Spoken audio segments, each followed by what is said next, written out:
ketika kalian lihat seperti ini itu tidak lurus ya, si arkunya itu jadi ngareol gitu teman-teman.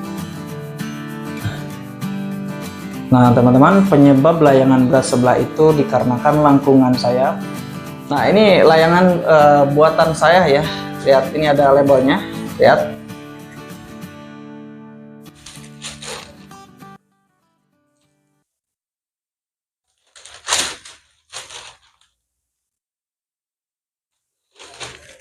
Hai teman-teman, selamat siang. Kembali lagi bersama saya.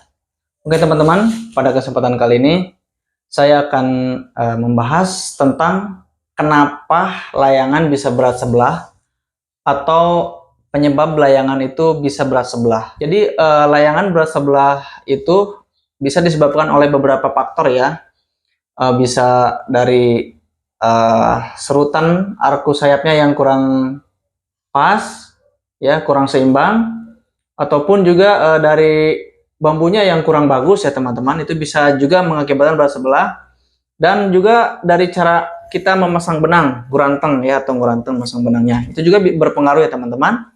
Penyebab yang pertama teman-teman, layangan bisa berat sebelah itu dikarenakan lengkungan sayap ini antara yang kiri dan kanannya itu tidak sama ya. Jadi lengkungannya itu tidak sama rata ya, antara lengkungan yang kiri dan kanan ini ketebalannya tidak sama. Jadi lengkungannya tidak sama ya. Ya contohnya seperti ini teman-teman ya, lengkungan tidak sama itu kan saya contohkan. Nah di sini saya sudah siapkan arku yang sudah saya serut ya. Oke, kan saya ambil satu sebagai contoh ya. Oke. Nah ini arku yang sudah saya serut ya teman-teman, yang lengkungannya sudah saya seimbangkan. Oke, nah di sini ada arku nih teman-teman. Nah ini contoh arku teman-teman nih. Ini arku ini lengkungannya tidak sama tuh ya, dimana lengkungannya itu terlalu banyak di sebelah kiri, sebelah kanan ya, atau sebelah kiri ya. Kalau dilihat dari sana itu sebelah kanan, lengkungannya lebih banyak di sebelah sini. Yang ini kurang sedikit lengkung. Nah maka ini kemungkinan besar layangan ini atau arku ini akan berat sebelah ke sini ya. Kenapa bisa berat sebelah ke sini? Karena kan angin yang masuk nanti ke sayapnya itu akan lebih banyak ke sini ya, karena ini lengkungannya terlalu banyak tuh. Oke, kan saya cari lagi yang lengkungannya sama ya. Oke, saya contohkan arkunya doang biar jelas ya.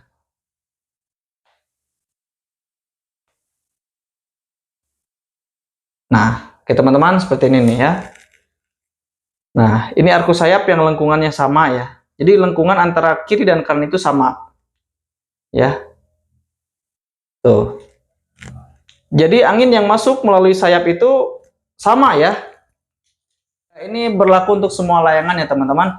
Mau layangan kecil, layangan besar, atau layangan yang lebih besar gitu ya. Ini berlaku ya teman-teman. Nah, yang pertama tadi udah saya jelaskan ya teman-teman, semua kalian mengerti dari lengkungan ya.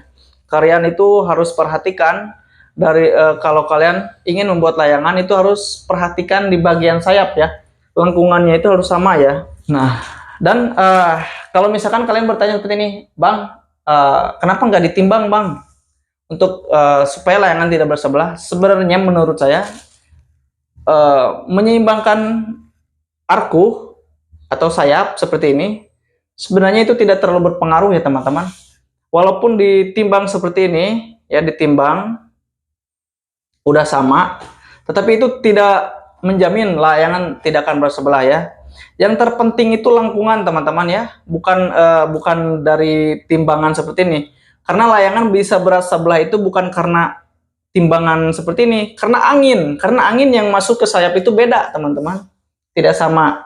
Itu diakibatkan oleh lengkungan yang tidak rata ya antara kedua sisinya. Begitu teman-teman ya. Jadi sebenarnya tidak perlu kalian timbang seperti ini untuk membuat arku sayap ya teman-teman. Asal kalian mengikatnya itu pas di tengah-tengah ya. Dari kiri dan kanan itu pas tengah-tengahnya dan lengkungannya sama. Nah itu insya Allah tidak akan berat sebelah ya teman-teman. Dan yang kedua ya teman-teman, Yang kedua itu bisa dari bambunya. Bambunya yang kualitas bambunya kurang ya, kurang bagus, atau bisa disebut bambunya masih muda ya teman-teman. Kalau bambu yang masih muda itu kalian bikin itu udah sama ya, lengkungannya udah sama, tetapi ketika lama kelamaan bambunya menjadi kering ya, berubah menjadi kering, itu lengkungannya akan berubah menjadi beda ya teman-teman, karena kalian membuatnya saat bambu itu masih muda. Jadi teman-teman, kalau bambunya itu kurang bagus, itu biasanya kalau kalian lengkungin seperti ini, itu arkunya jadi malincang ya. Kalian paham nggak malincang itu apa? Jadi ketika kalian lihat seperti ini, itu tidak lurus ya, si arkunya itu jadi ngareol gitu teman-teman, jadi malincang. Apalagi ketika kalian lengkungin seperti ini. Itu yang kedua, dari bambunya yang kualitasnya kurang bagus.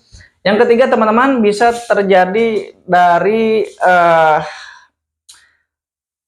ini ya, dari ikatan benang bagian ini kan, ini sayap ya.